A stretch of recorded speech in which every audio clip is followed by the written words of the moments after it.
BCFM 93.2. Bristol is our community. Well, Mark Carney is about to take over the Bank of England, and the first investigation into his real employer, that is the Bank for International Settlements in Basel in Switzerland. Adam Libor's book, The Tower of Basel, has just been published, and it makes for frightening reading. The bank provided a lifeline to Hitler in the 1930s, helping fund his arms build-up, and through the war was providing the Nazis with much-needed foreign exchange. Well, I spoke to Adam about the new governor of the Bank of England and his secretive employer earlier this week. My name is Adam Labor. I'm an author and a journalist. I've written a book called Tower of Basel, the shadowy history of the secret bank that runs the world, and it's the first investigative history of the Bank for International Settlements.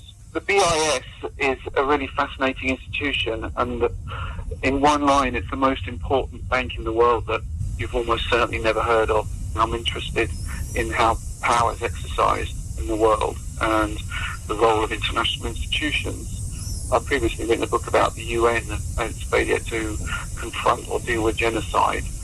The BIS grew out of the same kind of era in a way as the United Nations. The BIS was founded in 1930, ostensibly as a means to manage German reparations payments for the First World War, i.e. the financial penalties imposed on Germany for the First World War. But the real reason the BIS was founded was to have a place where central bankers could meet outside the supervision of politicians and away from nosy journalists. The BIS was founded by an international treaty, which means that it's similar to the United Nations or a foreign embassy. It's technically extraterritorial in Switzerland. The Swiss authorities, although it's based in Basel, the Swiss authorities need the permission of the bank's management to enter the bank, and its assets can never be seized, even during times of war. It can't really be sued under any international Swiss law, and the management enjoy a number of similar privileges to diplomats. The Swiss authorities, if they need to have permission to actually even enter the premises, then that isn't really a part of Switzerland, Adam. No, it's not. I mean, and I tried quite hard to find out the exact legal niceties of this, but the bank wasn't particularly helpful. But as far as I could see, I mean, they did send me a copy of the treaty that founded the bank and the 1987 agreement with Switzerland. But as far as I could see from reading it, it means that, yes, technically, it's the same as an embassy. Or the United Nations is legally an international body. But it's also a commercial bank. And it only has 140 customers, mostly they're other central banks, and it makes the profits tax-free. It was founded in the 1930s at a time when the League of Nations was active, when there was this sort of idealism that nationalism had led the world to the horrors of the First World War. So transnationalism and supranational institutions were really the way forward. One of the things I found fascinating looking at this bank was that for many years it was very anonymous. After the Second World War, it seems there was a certain amount of embarrassment, and that they were actually, even though they were one of the most powerful banks in the world, based with an anonymous door, but the bank was based over the top of a chocolate shop opposite Basel Station. I mean, the bank was very anonymous before World War II. The idea, this was a different age when the elites and governments and powerful people weren't really interested in being accountable. There's something of that spirit still continues. I mean, nowadays, every 2 months, the 60 big central bankers of the world meet there. People like Ben Bernanke from the Federal Reserve and Mervyn King and his successor Mark Carney to discuss the global economy. And someone who's been to one of those meetings gave me a great quote. He said the main topic of conversation in those meetings was the stupidity of finance ministers and the quality of the wine. So you can see that very elitist approach continues. Now, you said that there are 60 central banks that sort of go there and meet, but there are 120 customers. Can you give us an idea of who those customers are? The bank doesn't say who its customers are, and this is a big contradiction. I mean, we can guess that they're mostly central banks. I think most of the central banks of the world have an account there, probably some international organisations as well. I would believe that the International Committee of the Red Cross does as well, because I found some documents in the BIS archives showing that they had dealings with the ICRC during the Second World War. And this is the problem, you see, because the BIS says it's an international institution with a mission of public service. Well then, who are your customers? What are you doing for them? But Look, central banks are not commercial organisations. They're managing public reserves. And this is why the secrecy that surrounds the BIS is so problematic. Because when the bankers meet there every 2 months, there's nothing released. There's no press release, there's no agenda, there's no minutes or anything of the discussions. Even though the people that go there are public servants, we're paying their salaries and their plane tickets and their pensions. And yes, we need some more information about what's going on at this bank and what the kind of discussions are taking place there. It's a meeting place for the central bankers. And during the crisis, it's been a very important meeting place. I had an interesting interview with Sir Mervyn King, and he said that, this is a place where they've been able to discuss the different policies and the different mechanisms by which they can deal with the crisis. And so the BIS is more a kind of forum for that, and doesn't have an actual management role. And I'll give it some credit. During the mid-2000s, the BIS was one of the few organisations who was actually warning and saying, look, guys, there's too much money sloshing around here and it's all going to end rather badly. So their predictions have come true. But I think the point is that we need to know much more about these discussions and who's there and what they're talking about, because these are public servants. And so it's a contradiction to have the confidentiality of a commercial bank but the privileges of an international organisation. I think you're either one or the other. I mean, this is one of the strange things about the BIS, is that it really operates under the radar. Now, we'll give it credit. It has a website, and on the website you can get the annual report, and it does have some information about how it works. But journalists don't seem to have picked up on it, and I think you're completely right, because Mark Carney's been a pivotal figure at the BIS. He's a former member of the board of directors. He's a chairman of the Financial Stability Board. Now, what's the Financial Stability Board, which most people have never heard of? It's actually a very crucial, comparatively new international organisation, and it aims to coordinate regulatory and supervisory bodies for central banks around the world, in other words, to try and avoid the kind of mess that we've got now. And Mr. Carney was also chairman of the Committee on the Global Financial System, another thing which most people have never heard of, which is hosted at the BIS and issues policy recommendations in central banks. So Mr. Carney is clearly a very important person, and his CV in these areas, I think, is actually much more interesting than his record as governor of the Bank of Canada, because this is a good way to go in to say, well, what are these organisations? What's their mandate? How do they work? What kind of thing just there?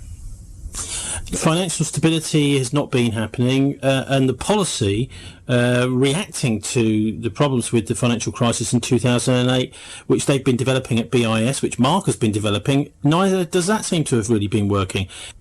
Well, I think you are highlighting an important issue here. I mean, where does the power of central banks come from?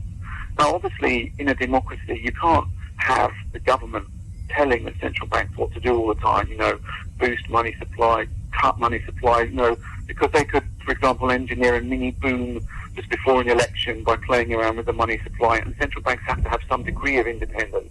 But on the other hand, I think we need to know much more about how they're operating. And central banks themselves are more transparent than the BIS. They do, the Bank of England does release some minutes of its discussions, so does the Federal Reserve.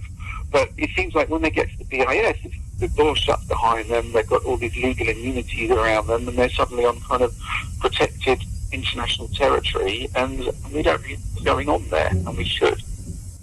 What about the assets of the bank? Do we know how wealthy it is? Yes, it's extremely wealthy. I mean, its profits for last year were more than $1 billion a year, tax-free. Those are distributed, some in dividends, some go back into the bank. So it's regarded as one of the greatest places to do business with. It does provide a service as well.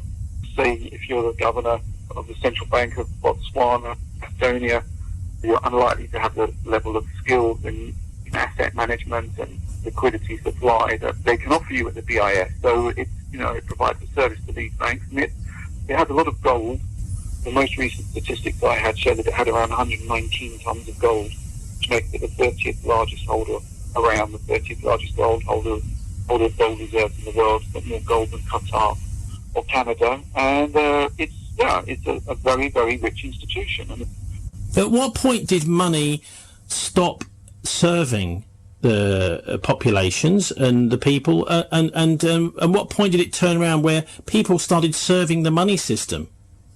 It's an interesting question. I mean, I don't think there's any one kind of day when that happened, but I think when we talk about Britain, I think clearly there was a big shift in the Thatcher era and the immediate post-Thatcher era, and it's perhaps related to the Big Bang as well, where, the acquisition of money and the glorification of financial services happened, and, which led in part to the wild housing boom that's going on, and the fact that, it's a good point you raise. I mean, the fact is, if you're a university student now, and say you want to become a teacher, unless your parents, got the bank of mummy and daddy, you're extremely difficult for you to be able to own your own house. And I think a part of that is related to the amount of money, there just seems to be so much more money sloshing around the world.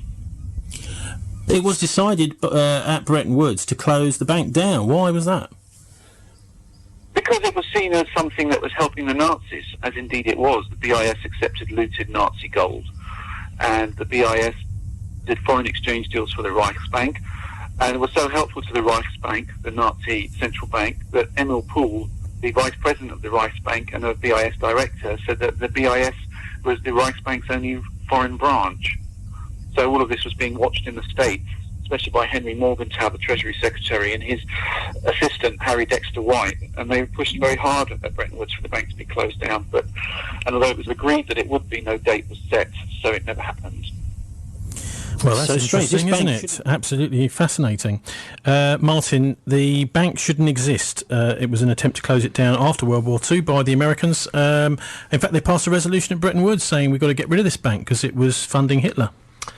Yes, but what happened subsequently is that they thought Stalin was more of a threat, and therefore the ex-Nazi structures, whatever they were integrated into the Western structures. So through Operation Paperclip, lots of ex-Nazis ended up living in Latin America, and that was winked at by the Western intelligence services because the game had moved on, and suddenly we're not fighting the Germans anymore. So the Bank of International Settlements stays as part of our team. Well, we've heard of the IMF, International Monetary Fund. We've heard of the World Bank. Why haven't we heard of this bank, the BIS, Bank for International Settlements, which is actually far more important as a meeting place and a policy-making place for all the central banks of the world? I don't think it's clear who actually pulls the strings behind these opaque structures. Well, Mark Carney, it seems. Mark Carney is actually pulling the strings. He's chairing the Financial Stability Board, which is looking at basically drawing up policy. Another policy-making body, the Committee on the Global Financial System, he's also chairing that. Well, more importantly, he used to be a Goldman Sachs partner, like all of them. And that's what people have got to recognise, is that we've got the intertwining of private and public interests here.